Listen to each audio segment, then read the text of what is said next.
Mohammed Al-Shiki se linkervoet is nie die probleem nie. Dis die regtervoet.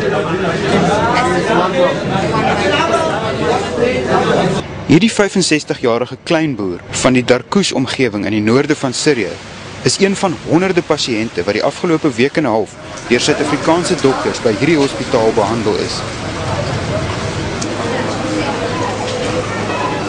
So this is very common in patients with long-standing diabetes.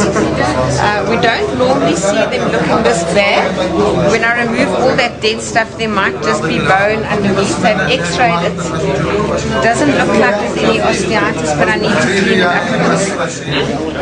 So, hoekom sit julle die heuning op? Dis 'n antiseptikum. Een van die wêreld se beste antiseptikum wat 'n mens kan kry.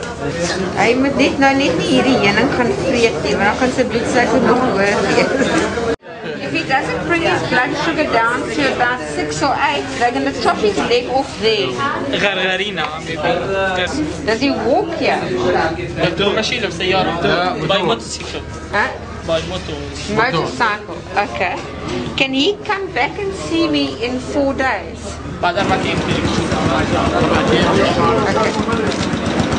ماشي يا شادي ماما